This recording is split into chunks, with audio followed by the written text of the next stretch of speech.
Okay, today in topic 2.3a, we're going to be talking about the fallout of the Greco-Persian Wars. The goal being here for you to be able to explain how the Greco-Persian Wars impacted Greek civilization. We're still in a very zoomed in timeline here. You can see that each dot represents 25 years in the timeline. And as you can see, we're creeping closer to the Common Era on the timeline.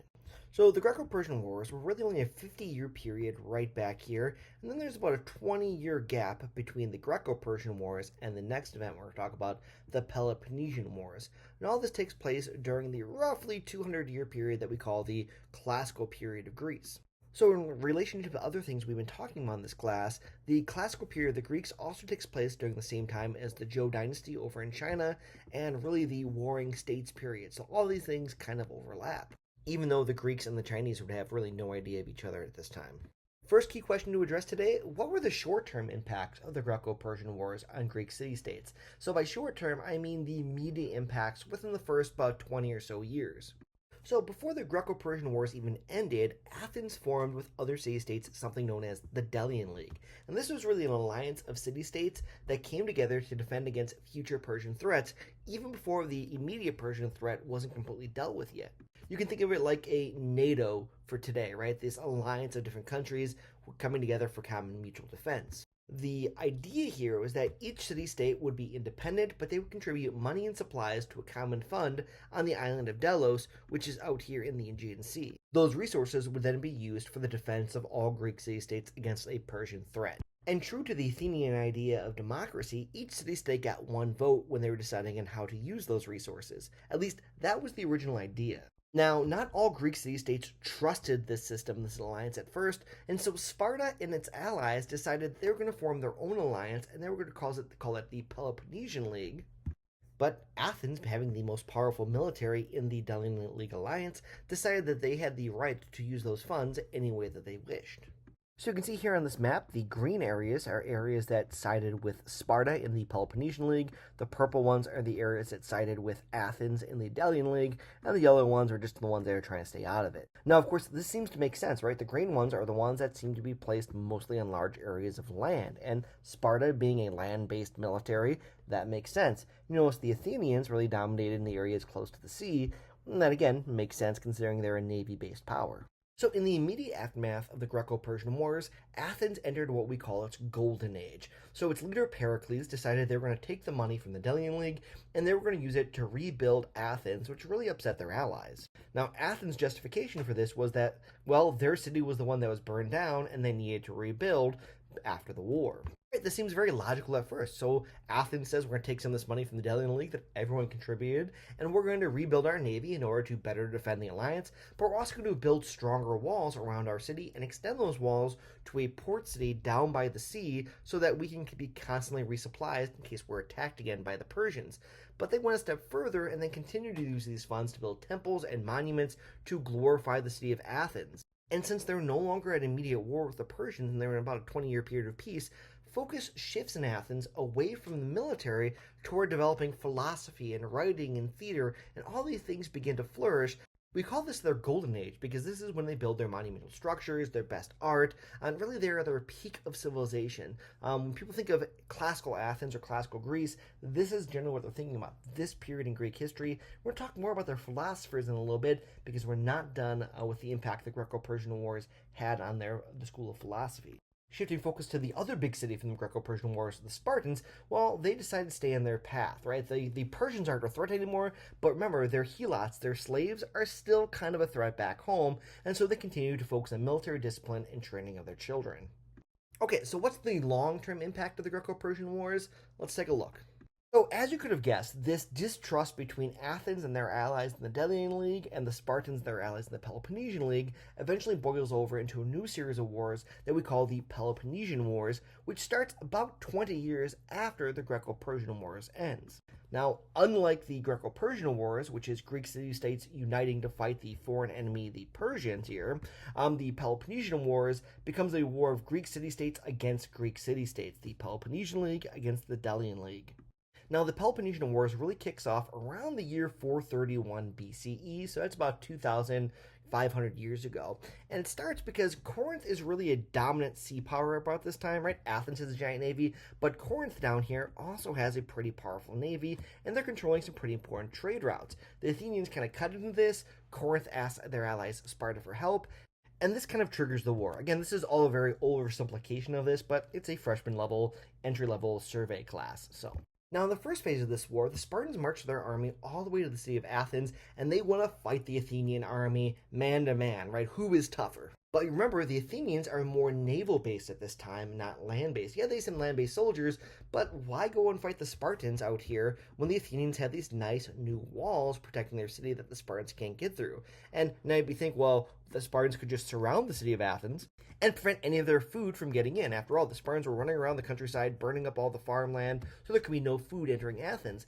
But you'll remember during their early days of the Golden Age, Athenians didn't just rebuild their city and the walls around the city, they extended their walls along a long road to this coastal city here called Piraeus right here. So the Athenian navy would be coming in and they would be supporting and protecting commerce ships, trade ships that would be coming into the Piraeus ports, and that food would then come in, go down this guarded wall into the city of Athens. And so really all the people in the countryside flooded into the city of Athens, and they were able to feed all of it thanks to the control of the ports down here and the long wall that protected those trade routes from Piraeus to the city of Athens. This, of course, upset the Spartans because the Spartans wanted to have this big conflict, a big fight with the Athenians. It just ended, but the Athenians hid behind their walls. Spartans called them cowards, and the Athenians just said, no, we're just being smarter about this. Now, Athens went a step further, and they used their massive navy to a blockade around what we call the Peloponnesian Peninsula down here, where Sparta and a lot of its allies live. And so what they did is that the Athenians put their navy here, so any ships coming in to bring food or other resources to Sparta and their allies would instead be diverted to Athens to try to starve out the Spartans. The Athenians would also be encouraging the Helots to revolt against the Spartans. The Spartans were trying to encourage the slaves of the Athenians to revolt in the silver mines. And so there are a lot of these kind of petty squabbles going on at this time. Now, the big thing that shifts the focus here and shifts the power is that, well, the grain shipments that were coming in here from Egypt that were supposed to be going in this area, remember they were being diverted to Athens because of the Athenian blockade. Well, it turns out some of that food was contaminated with the plague. And so that food enters Athens and winds up killing 1/3 of the entire Athenian population as it spreads quickly behind the walls as everyone's kind of crowded and packed together. Diseases tend to spread this way. And the Spartans were spared for the most part from the plague, or at least the worst impacts of it, because the plague-tainted and contaminated food wasn't getting into their city to the Athenian blockade that was put around the Peloponnesian Peninsula. So you can see here two of the things that were meant to protect the Athenians, that were supposed to be this smart way of combating the Spartans, their walls they could hide behind, and their naval blockade of the Peloponnesian Peninsula wound up actually boomeranging back and backfiring on the Athenians in kind of a historical self-own. Now, the Persian Empire, right, had just been defeated like 20 years before by the combined Greek forces in the Greco-Persian Wars, and they're kind of sitting back and watching all this happen, and that's going to be important for a later step in this war. To understand this next step, you have to understand, again, remember that the Greeks were a colonizing force. They would set sail in order to colonize other areas, not just Ionia over here, but this region here known as Greater Greece, which is where you have the island of Sicily and you have the lower part of the boot that is the Italian peninsula. There's a lot of very valuable farmland here that was important for the Greeks, because remember, very little of their land actually in mainland Greece was farmable. So Greater Greece is where they built cities and they got a lot of their food from. The Athenians decided they were going to go for a kind of a kill strike here, and they sent a massive navy over to conquer the island of Sicily. Now, this should have been an easy win for the Athenians, as they've got a powerful naval force that they could have surrounded the island, invaded all that, but it actually ends in massive disaster, with the Athenians losing a large chunk of their boats. Now, triremes are expensive to make. They require a lot of wood, and there aren't exactly a lot of forests over here in Greece, and so that's going to be one problem. But the bigger problem for the Athenians isn't just replacing the ships themselves, but remember, despite what a lot of people think, they weren't slaves rowing these ships. They were well-trained, experienced oarsmen that had to row in unison in order to properly get to top speed to be used at their peak in combat. Well, those oarsmen died in this disastrous invasion attempt, and they're really hard to replace, even harder than the ships.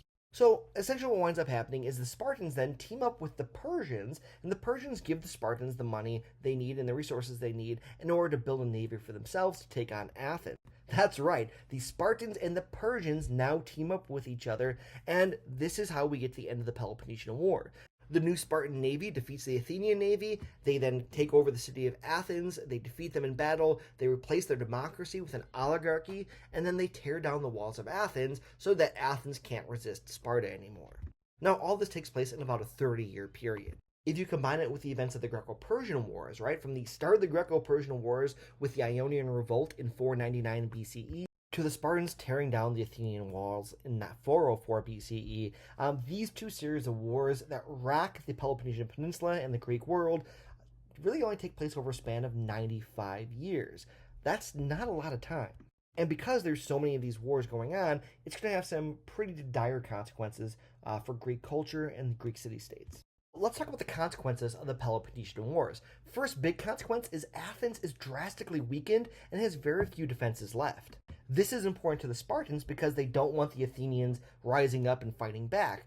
But Athens is one of the two most powerful city-states and forces in the Greek world at this time, and this is going to leave all of Greek drastically weakened. At the same time, Sparta has lost generations of its best soldiers to the Greco-Persian and Peloponnesian Wars. Remember, this is 95 years with some intermittent peace periods where Sparta is sending its best soldiers over and over and over again to fight and die in these wars, and so they're going to be rather depleted in their ability to defend themselves as well. So now you have Athens and Sparta, the two most powerful city-states in all of the classical Greek world, drastically weakened, their forces depleted, and it's going to be hard for them to resist an outside force.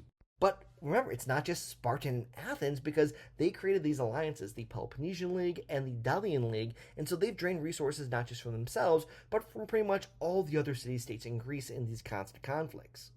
If you're wondering why this Spartan soldier is holding a snail here, this is kind of what happens when you ask AI to create images. Sometimes they hallucinate in hilarious ways. I have no idea why he's holding up a snail. So those are the military consequences of the Peloponnesian Wars, which again are a direct outgrowth of the events and consequences of the Greco-Persian Wars. But there are also scholarly and academic responses to these wars. So the scholars respond in several ways. So the study of history begins to kind of take hold here, right? This is the origin of the study of the past. Now, for thousands of years, people would have stories about what happened in the past, where it came from, but most of these stories were essentially myth mixed together with some true facts. You can think of, for instance, a giant volcano erupts, and they're saying, well, the volcano erupted, that's a fact, but then that will be mixed together with a myth of, like, a fight between the gods, right? That's not really history, that's myth, but with some truth sprinkled in. So it's around this period after the Peloponnesian Wars that you start to get historians trying to separate fact from myth. Now, there was a man named Herodotus who's considered the father of history, and he tried to chronicle the history of the Greco-Persian Wars and put that down, but he mixed some of this together with myth as well.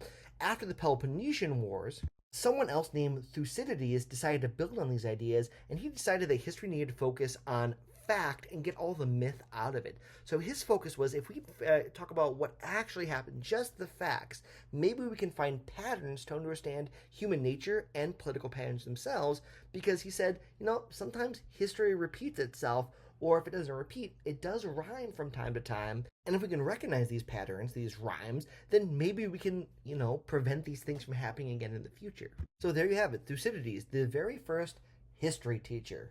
I'm not sure why AI made the cartoon of Thucydides look kind of like me, but hey, what can you do? All right, as promised, let's get back to talk a little bit about the philosophers, because after the Greco-Persian and the Peloponnesian Wars, these philosophers, who basically were just sitting around thinking about the nature of truth in the world, they were even kind of like proto-scientists at the time, they began to kind of question everything that was going on. And here you get one of my favorite kind of quotes of life is, when in doubt, ask more questions, because that's how you learn.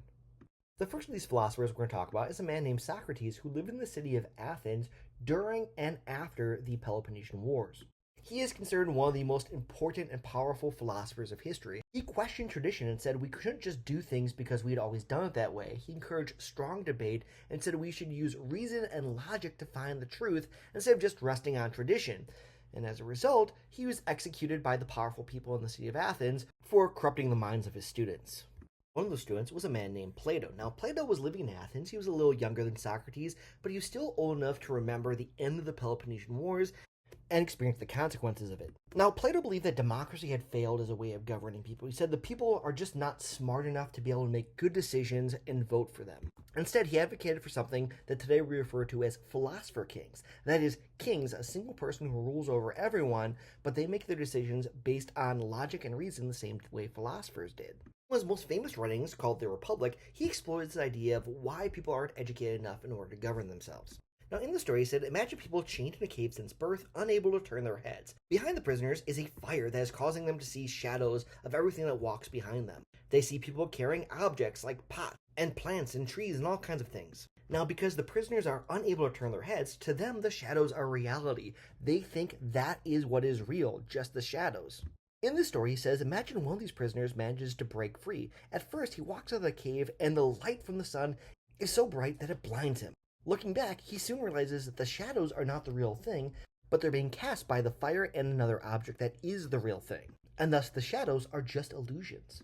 After experiencing the world and realizing what is real and what's just an illusion, he returns to the cave in hopes of rescuing his fellow prisoners. But now he's in the dark cave, and his eyes have adjusted to the light of the sun, and he can't see in the dark cave. The other prisoners are mocking him. They can't believe that the shadows aren't real and are only illusions, and matter of fact, they mock him as the one who's stupid or is unintelligent because he can't see the shadows anymore that are so obvious to them.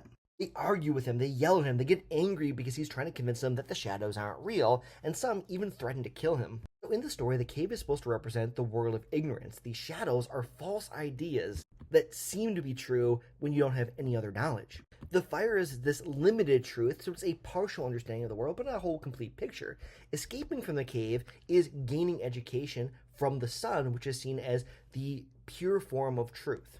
Returning to the cave is the philosopher trying to teach his students what is reality and what's not. Now, what Plato's trying to say here is that a lot of people will reject the truth because they want to cling to tradition. They want to cling to things that are comfortable for them. And being told the truth by this philosopher results in angry backlash.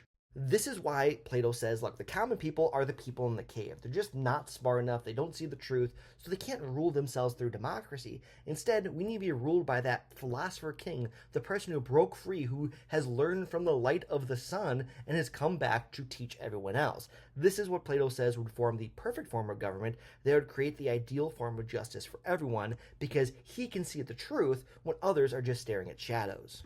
That brings us to the student of Plato, a man named Aristotle. That's right, Aristotle studied under Plato, who studied under Socrates. So Aristotle, he emphasized observation and logic, laying the foundations for modern science and political theory. After studying in Athens under Plato for quite some time, he built a very strong reputation for himself, and he struck out on his own. King Philip II of a land known as Macedonia, which is to the north of the area of Greece that we've been talking about, decides to invite Aristotle to move up to his kingdom of Macedonia in order to educate and be the private tutor of King Philip II's son. So for geographic reference, right, Athens is down here. This is where Socrates, Plato, and Aristotle are learning, while Aristotle strikes out and moves all the way up north here to this land called Macedonia, where he will be the private tutor of King Philip II's son. And this leads us to what are the longer-term impact of the Greco-Persian Wars. We know the short-term impact was the Golden Age of Athens. We know that the slightly longer-term impact was the Peloponnesian Wars, and now the longer-term impact, what happens because of that? Well, King Philip II of Macedonia greatly admired Greek culture, so much so that he trained his soldiers to be hoplites and fight in a phalanx style just like them. But he also married that style with cavalry combat the way that he saw the Persians use. He even improved on the hoplite combat and the phalanx by increasing the length of the spear that they used so that it was even more deadly.